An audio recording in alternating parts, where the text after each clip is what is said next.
Alright guys, hope to come back again today. Hope you're doing well and enjoying your day so far, with the flank going down on Sunday being a highly controversial one, with eggs going off on the main stage about the whole Shotzzy superstar debate. Octane, who did not say too much during the show, was very frustrated, it seems, after the fact with the way that things went down, saying that he was rather annoyed with the way that things are being handled right now, and arguably says changes need to be made to the flank in the future to make it a more watchable show, although the viewership may well disagree with Octane's perspective. Very much enjoyed your thoughts in the comments below. Hit the like button if you enjoy, subscribe if you're new as always, I'd greatly appreciate it. Here's Krim at the Saudi Arabian Grand Prix as well, actually looking really good, isn't he? I mean, he's lost so much weight, just love to see it for Krim. Quickly though on XDefiant, this is of course the ACHES game, okay, not really made primarily by ACHES, but he's involved with the project with Ubisoft. It was meant to release a long time ago.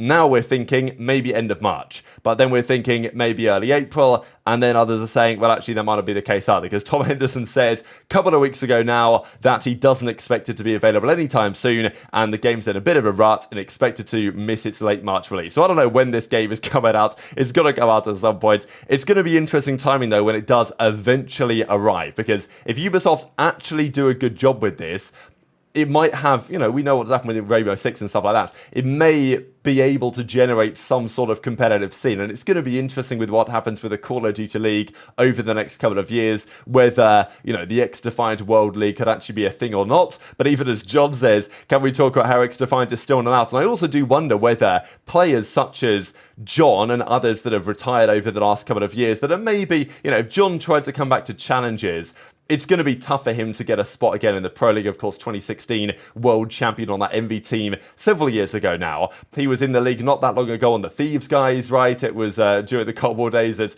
wasn't especially good. But still, if he was to return now, he's got some name value, but it's going to be tough for him to get a spot. Whereas, if XDefiant comes out, there's some sort of a prize pool, there's some sort of a competitive scene. Could we see a bit of what we saw in Valorant, where at least in the first couple of years of that game's life cycle as a competitive sport, and let's be honest, XDefiant is trying to be created with competitive in mind, so I'm sure there will be some sort of esports circuit designed around the game. Could the first couple of years of that game, whenever it launches, be dominated by effectively ex-COD guys? And, well, who knows? Depending on how the Challengers situation steps up, maybe there's a few ex-COD pros that have now retired that actually make the return with XDefiant money potentially on the horizon. Did want to mention this, though. What a wild timeline this was back in 2020 when the COD League decided they were going to do a world tour.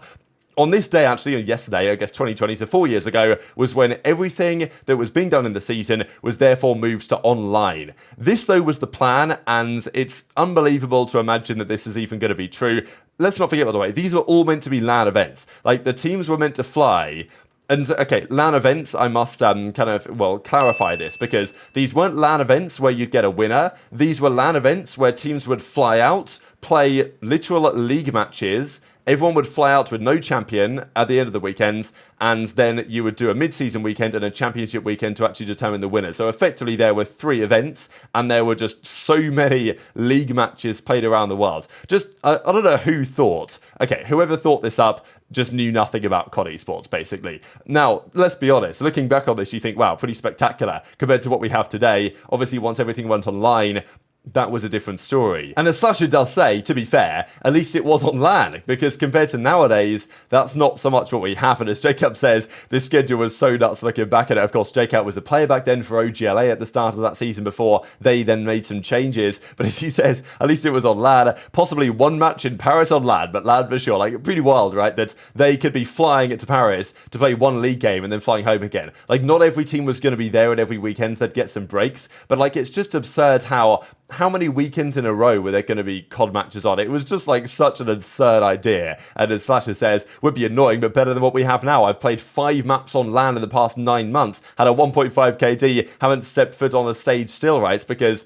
they've played, well, the event in Boston where Slasher had a really good series, but of course they lost in the end of the very first round in the game 5. I think it is a really consistent trend, and I think for very good reason, that let's say the veteran players, the Slashers, the Claysters, even the Attachers, you know, guys like this are the world that have been around when there were 14 LANs in a season like there were back in Advanced Warfare. Very different story today, I just, it must be difficult for them to maintain their sanity playing online league matches for months at a time, especially because this year is worse than ever in many respects because of the lack of events and the prevalence of online matches that we unfortunately currently have in the league. We've got to talk, though, about everything that's happening over the last few days with regard to Shotzzy, but especially the ACHES talking points on the flank. Now, we know that ACHES, we know how he does it.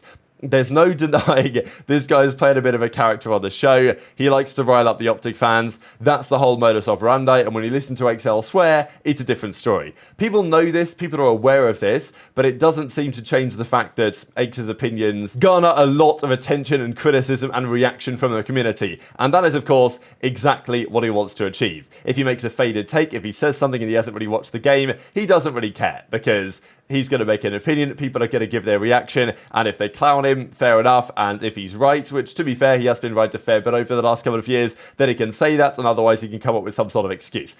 It's the way that ACHES works on the show, and you can argue that since ACHES joins, the show has kind of been breathed a new lease of life into on the flank. That's certainly what Zuma said the other day, that as far as he is aware, as far as he believes, the team, or, the flank that they have now is a far superior show, more entertaining show, which I guess fundamentally is the point, than what they had a few years ago now. So, of course, lots of reaction to Shotzzy just dominating in that particular series.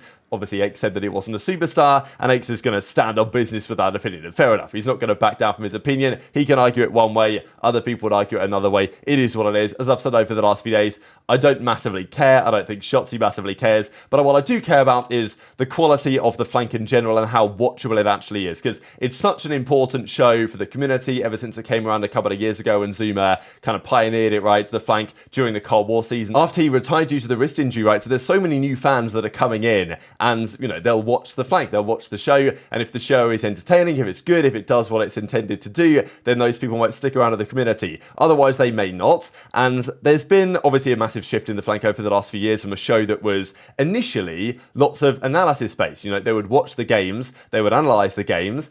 More difficult to do that nowadays. Now you've only got this 2-minute clip thing that Zuma's allowed to do. They still do it in part, and I think they could do a good job of it. And look, in my opinion, the arguments, the debates, are more entertaining than watching a recap and an analysis of Ravens versus Legion. Like, I'm going to be straight up. But obviously it can go too far. And this is what Octane says, that on the show on Sunday, when it was just Paddy P and ACHES, of course, or the same person, but Parasite is what I meant to say, and Benji and Asim going back and forth, talking over each other, no one could get a word in, and Octane's just sitting there thinking, what am I doing here at this point? Oh, man. I checked the VOD, you spoke for 58 seconds before Pat interrupted you, guy couldn't make it a minute without interrupting. Yeah, I just shut my mouth after that. I listened to those fucking 3 morons talk for 15 minutes straight without saying a word, and then I fucking try to get someone out, and I'm What do you want me to do? Happens. It's not a bottomless pit. There's limits. There's limits to how much I can drink. Honest thoughts on the flank? I mean, your acting on the 1v1 was tippable? I wasn't acting, bro. I don't know. Sometimes it gets really annoying, but sometimes you just gotta sit there. I get yelled at for not talking, but I don't like when the show just turns into complete and utter chaos, and I'm not the type of person to just like talk over other people. So just listen to the other three baboons. That's most of the time why I just sit there, because I don't want to interrupt people, and I mean, they're all just obviously going on a tangent. I think it looks really tacky when everyone's just fucking shrieking like pterodactyls. Oh, gave them both down. Yeah, I get why Pat does what he does. I just wish if he was wrong, he wouldn't talk. I mean, yeah, Pat's literally just playing a character, bro. He's literally a caricature of himself. It's to be expected. That's why I don't know. Sometimes it gets annoying. I don't know, yesterday he was like full-blown delusional, I think.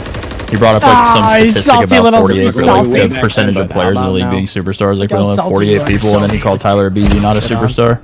And then he said something about losing your superstar status and then like being able to not get it back. Even I don't know, bro. He was fucking. I don't know. Pat was full blown, just grandiose fucking delusion yesterday. Was insane. Also brought up people's pay. Yeah, you suck. Yeah. He said that we were financially motivated to fake gas people. Now, I'll shoot my body. I normally don't have an issue with Pat and what he says on the show, but that was just fucking stupid. Like, I like doing the show. Like, obviously, I love being on the show. I love talking about COD, but like episodes like last night, just. Sam hasn't spoken 6 minutes. I've been talking to chat, sorry. Alright, boys, big defense. Pat literally plays a character, and I understand that, but last night he was actually full blown fucking tweaking. Just kind of fucking. I don't know, Zen. Me and Sammy seem pretty locked up here, Zen.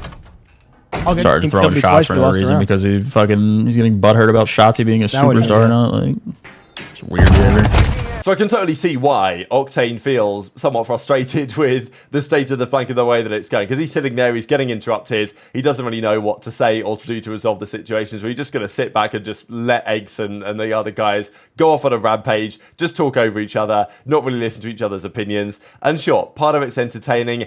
I personally struggle to watch those parts on 1x speed. I always watch the show back the next day, the morning after it's been uploaded to YouTube. And I'll almost always watch it on 2x speed or 1.5 or 1.75 because, you know, those moments I just struggle to get through on 1x speed personally. You guys might disagree. But of course, as Octane says, yeah, I think a lot of people agree with what Octane says, to be fair, that they would like the show to be in a different way. They would like it to be structured differently for maybe people to actually let each other talk and things like this, right? I think it would make the show at times more watchable. But at the same time, people are watching for the reason to, you know, criticize Aches, right? Aches says something, he gets slammed for it. All of a sudden, what he says doesn't come true, like in the Shotzzy thing that he fries. People are in there to criticize Aches and to roast him in the chat and everything like this. And I think they had 20,000 viewers on that show the other day. And if you look at it on the YouTube, the most recent flank here is the most successful one. Actually, you guys can't quite see it, but here we go. So yeah, there we have it. 77,000 views in the last couple of days, which is the, you know, going to be the biggest flank in several weeks. So it's like,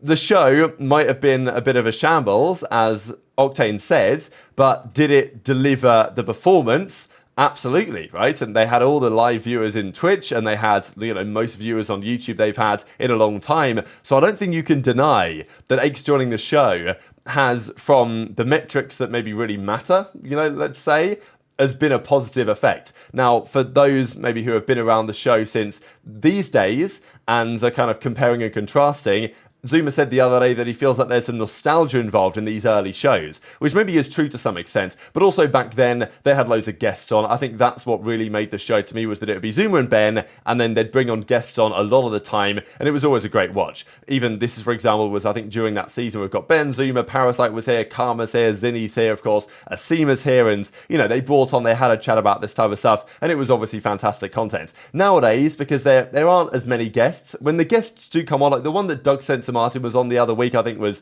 a really, really good episode, actually. And those are still my favourite episodes, personally. The ones where it's just the standard crew of guys just yapping over each other for the entire time. I know that it does bring the viewership of the entertainment because people want to watch just to, you know, type against Aches in the Twitch chat and stuff like this, and I totally get it. But I don't think that's the best possible version of the show. And it seems like Octane agrees. I guess the question would then be, all right, well, what's the solution to this, right? What do you actually do about it? Like, are they going to kick anyone off the show? No, and also Octane can't exactly say, oh, like, we should get rid of this guy, because Octane was, like, the most recent one to join, right? So it doesn't really work. But intrigued to your thoughts in the comments below. I think I agree with kind of like both sides of this debate. I don't really mind. I find the show entertaining. I'm going to watch it regardless. I'm a fan of competitive COD, but, you know, maybe it could be better in certain ways if they went things about things differently, I suppose. Just to mention this, I thought it was pretty wild. Simp and aBeZy are now officially the longest teaming duo of all time. Scump and Crim held this record at 1,760 days. Now Simp and aBeZy have teamed with each other for 1,820 days. So many years, you know, well over like 4 years at this point, right? Since the, well, United days, let's say, on Black Ops 4. Wow, it's a long time ago. The numbers here, pretty ridiculous as well, I'm not going to lie. I mean, have a look at it. Average placing, 2.76. They've also made 3.2 million in prize earnings over the last few years, which ain't too bad, right? I mean, they probably get paid a decent salary, and they're delivering good results in the tournament, so it's kind of a cheat code for these guys to play together. Is it possible they break up at some point? Will these two players retire together alongside each other? I'm not so convinced. I think that at some point it's plausible they do split apart and go and seek different challenges elsewhere, but I think it's going to take quite a lot to do that, and what's happened over the last few years. And yeah, FaZe would have to not get results, and as they're currently looking, it doesn't look especially likely they're not going to get results. So very much interested in your thoughts on all this stuff in the comment section below. Hit the like button if you enjoyed, subscribe if you're new, take care, and I'll see you next time.